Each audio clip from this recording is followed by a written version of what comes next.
Do you think you're comfortable? Did we talk about using the protractor? Yeah. I think we did, yeah. And it probably took me a little while to communicate how, as long as you've got the vertex in the right spot, it doesn't matter how you have this turned, because to get the measure, you can just subtract the values. Does that make sense? Awesome. Well, let's see. Basically, we got a blank down here, don't we? It's the measure. The measure of angle AOB is equal to the absolute value of the difference between the real numbers for ray OA and ray OB. And all that's saying is subtract the two values you have, and if it happens to be negative, make it what? Absolute value. Absolute value or positive. So this is really the same postulate as the ruler postulate. It's just different measuring device. Well, let's take a trip back to, well, I was going to say elementary school. Do you need a copy of this? Oh, no, I haven't, sorry. Well, we're just going to be doing, we'll probably want it. Do you guys remember what angles are called that are between, do you guys know how to read this? This actually says between 0 and 90. What are angles that are between 0 and 90 degrees called? Acute. Between 0 and 90. But yeah, I mean, you were probably taught just less than 90, right? What about angles that are, where it's the measure is 90 degrees exactly? Right angles. Yeah, that's a right angle. What about if your angle measure is, if the measure of angle A is between 90 and 180? Obtuse. What are all those weird things in the printer? Oh, sorry. Like the M and the A. Oh yeah. Well, it's just saying, what this says is that the measure of angle A is less than 180 but greater than 90. Another way to say it though is that measure of angle A is between 90 and 180. It's a compound inequality, and they hopefully got to those last year with you. Like compound inequalities. Maybe not. Doesn't the angle means that, or it says angle means doesn't. Oh yeah. So this is an inequality. Yeah, that's an inequality symbol. And then That's the angle symbol. Yeah. That can be a little confusing. And then finally, do you guys know what an angle is called that is 180 degrees? Yeah, it's a straight angle. Well, let's flip this over. And we'll talk about it a little bit more. Which angle appears to be described in this first picture? The right angle. So it's got the little square in the corner. Yeah. Hey guys, when I'm talking, I don't want you talking so much. There's just quite a bit of chatter out there. That little box there, that box means 90 degrees or right angle. So if you see that, you know that even if this doesn't look quite right, you're going to assume that it's what measure? 90 degrees, right? And then you could put your protractor up here, and I bet you could guess that this is what kind of angle? Obtuse. Definitely bigger than 90, right? Definitely bigger. So obtuse angle. And this one, what angle does that appear to be? Straight angle. Yeah, straight angle. And finally, this one appears to be less than 90, right? Yes, I think it's acute. Now, notice they've got this weird little arc in there. You'll see a lot of angles have those. And you're going to find out here in a second why it's useful. Postulate number 4 is called the angle addition postulate. Whoops, that's supposed to be the angle addition postulate. And the angle addition postulate is very similar to what postulate? Do you remember?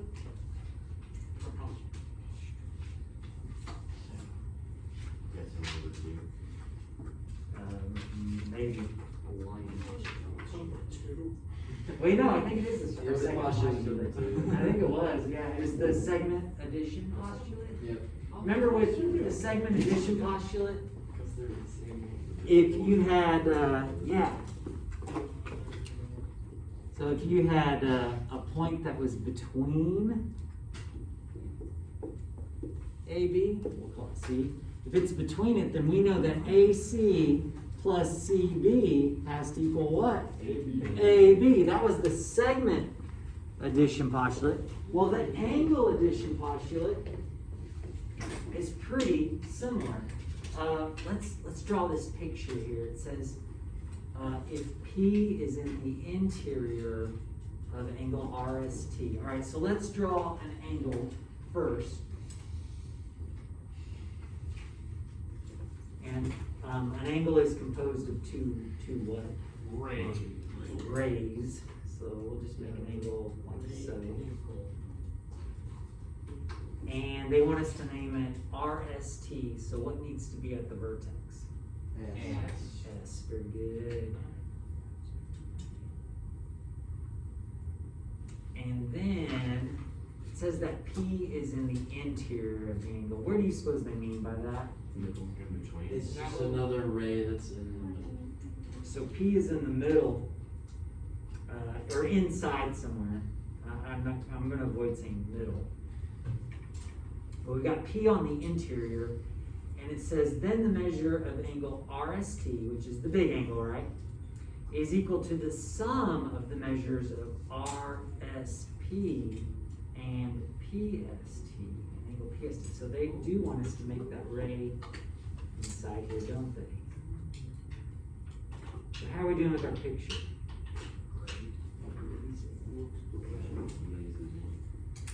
So they're saying that if you take this angle and then you add to it this angle, and so what you can do is you can specify that they're not the same by giving them different numbers of arcs inside. So this is one arc, this has two arcs, but together they'll make the big angle. Let's write that out. Measure of angle RST is going to be equal to the measure of what? Angle RSP? Is that what I heard? Plus measure of angle PST. You guys got it? The angle addition postulate. And I don't know if so far we did the protractor postulate, we got the angle addition postulate. When we did line segments, do you remember what came next after we did the segment addition postulate?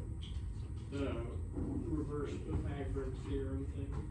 Oh, almost. I think it was the lesson, or it was the same lesson, yeah. But midpoint. Yeah. Midpoint. What did midpoints do to Yeah. segments? Yeah. They cut them perfectly in half, didn't they? Yeah. So, we'll get to that here in a second. Check out example 2. Given that measure of angle XYZ is 72, and I'm going to mark that by drawing like a big arc that covers everything. And I'll probably go ahead and make it 3 arcs actually, so that we don't confuse it with one of these arcs. And then I'm going to write 72. That's a way to communicate that the big arc is 72 degrees. It says find the measure of angle XYW,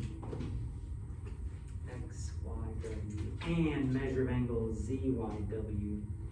Well, I think before we do that, we're probably going to have to solve for X. Any suggestions on how to do that? Yeah, go ahead. 72 equals 3x plus 6 plus 2x minus 9. 3x 6 plus 2x minus 9. How do you guys feel about that? Yep. Nice, yeah, segment addition postulate. I'm sorry, angle addition postulate, right there.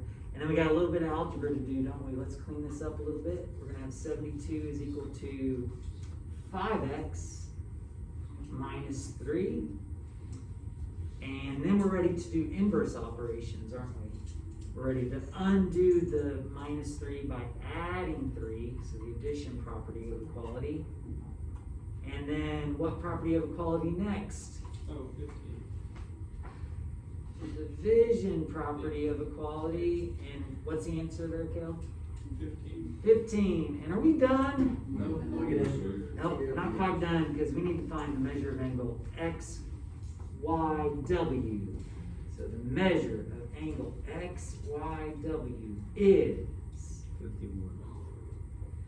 3 times 15, I believe 51. that's, was that 45? And then plus 6, 51 degrees. We also need to find the measure of angle ZYW. And there's a couple ways to do that. One way to do it is to plug in 15, right? Or just subtract 51 from 72. Or subtract 51 from 72. Either way you do it, what do you get? 21 degrees. 21 degrees. Now, I do want to stress it is important to put the unit of degrees on these. And the reason why is because it turns out there's another way to measure angles called radians. And by the way, does anybody happen to have a graphing calculator? Well, if you pursue a science or a math degree, there's a decent chance you might pick up a graphing calculator. And what's funny about it is you'll go to use some trig buttons, sine, cosine, and tangent. We're going to learn about those this year. But you go to use those buttons, and you'll get wrong answers compared to everybody else. And the reason why is because those graphing calculators, they default to radian measure. So you actually got to go into the settings and switch it to degrees. So this little degree symbol is not insignificant, okay? It's important because there are other ways, other units that you could use to measure angles. Well, I bet you could do the next one. Why don't you guys try it out? Try that next one.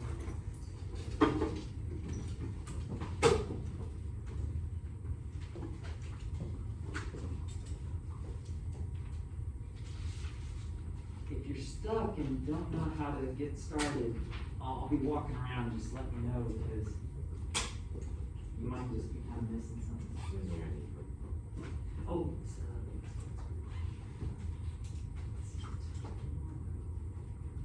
we're going to quiz this.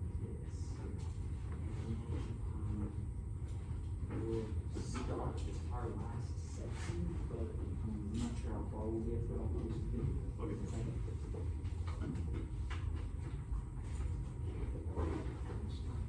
If you don't know how to get this started, let me know. Yeah.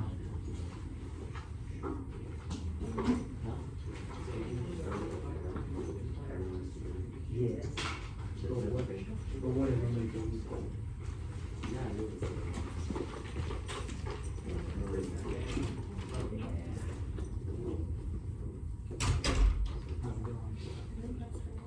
Oh yeah. Okay, so key two.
But when you're done, just kind of double check with me, see if we agree.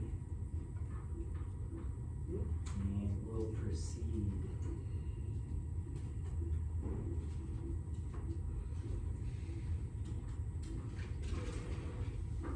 Is it alright to move on? It's okay, yeah?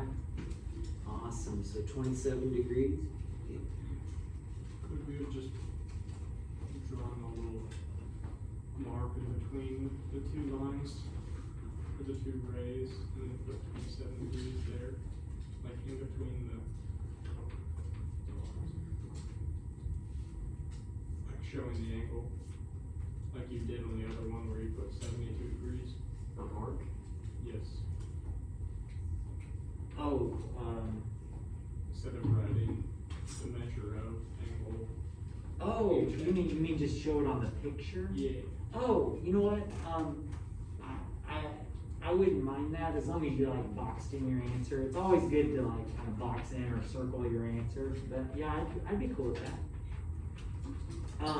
Yeah, I was just thinking actually, Carol, before you asked that, like, should students have to write out measure of angle FHG? I don't think so. If it says find the measure of angle FHG and you box in an answer, that's definitely in response to that question, right? So, yeah. Well, ladies and gentlemen, what do you suppose you call angles that have the same measure? You got it. Congruent angles.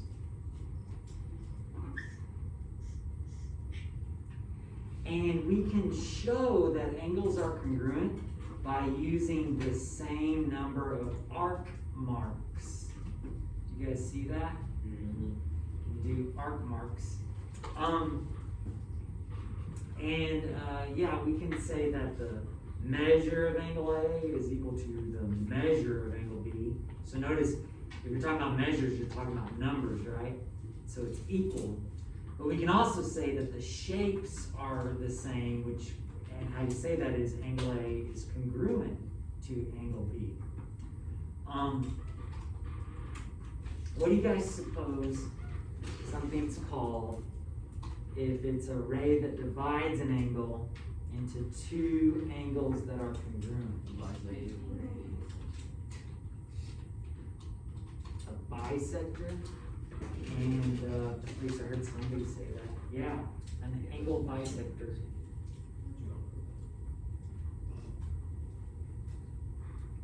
An angle bisector is a ray that divides an angle into two angles that are congruent. Oh, I should mention something else, I think.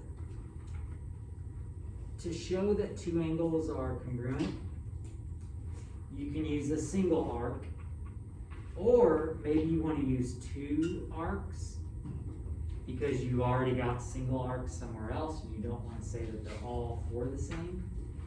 But another technique you'll see to show that angles are the same is they'll put arcs on them and then they'll do tick marks on the arc mark.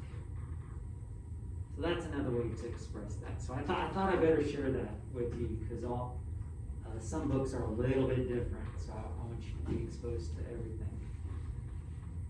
All right, they want us to draw a quick picture of this. Draw angle ABC being bisected by ray BD. So I use my protractor to make it nice and pretty.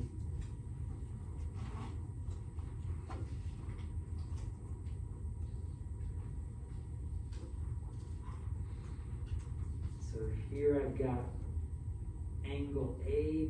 Oh, whoops, I put the A in the wrong spot. ABC. Something else I should mention is that oftentimes they won't actually put a dot at the intersection of two rays. You just know that it's there. And then we want to draw ray BD so that it bisects the angle, so that it's an angle bisector. So we just kind of want to go kind of roughly in the middle somewhere and put D.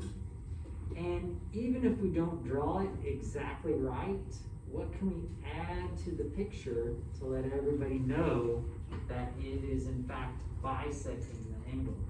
One dash, or one arc. One arc. And here's what you want to do.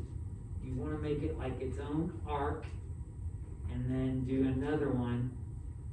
You definitely don't want it to look like one continuous arc across the whole thing, because that often means the measure of the entire thing.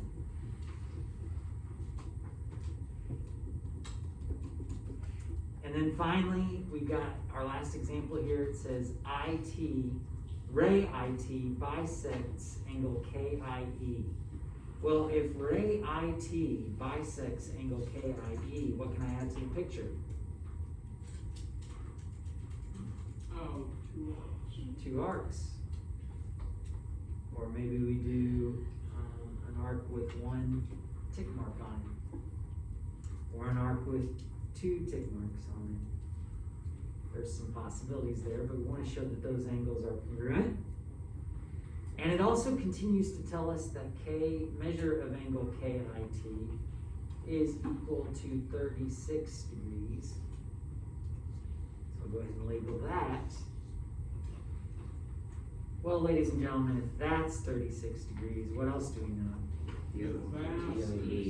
This is 36 degrees. And what are they asking about? What's the total? The whole thing. So what's the measure of angle KIE? 72 degrees.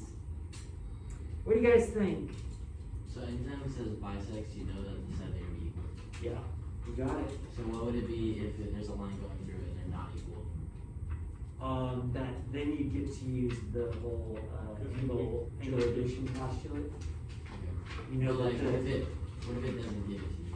Like, if it doesn't, it only gives you one of the degrees, and then it tells you that they're not congruent. yeah, if it doesn't tell you any other information, you're kind of stuck. Could you not just measure it? You could, if they specify that it's drawn to scale. Okay. But usually they won't mix problems like that. It'll either be just a measuring problem or just like an algebra sort of problem. Yeah. Whenever like on like if it's like practice or something, will they Yeah. make the angles bigger? Because when you go to measure it on these, it doesn't reach all the way. Exactly, yeah. Yeah, if you ever encounter where it's like, oh, that's not big enough for me to be certain, you can certainly just extend out the rays and then measure it that way. Yep, exactly right. Because then it'll fit your protractor. And the reason I bought these smaller ones was for kind of that very reason. A lot of protractors are great big, but your pictures are usually small. So I think it's better to have a smaller protractor in order to be able to measure things. And does everybody see how, even though this looks to be opening wider, it actually opens up the same amount as down here? It's just the rays are continuing out further. It doesn't adjust the measure of the Well, angle. it just exaggerates the angle. It just exaggerates it, yeah, exactly. But it's actually the same measure. The same measure.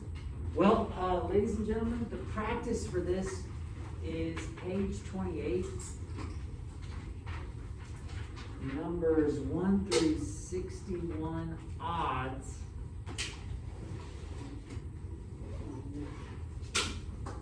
And I would love it if you guys got some of that done in class today and talk to one another and learn some stuff. And let's go ahead and quiz over this tomorrow. I think it'll be best to have just one quiz tomorrow.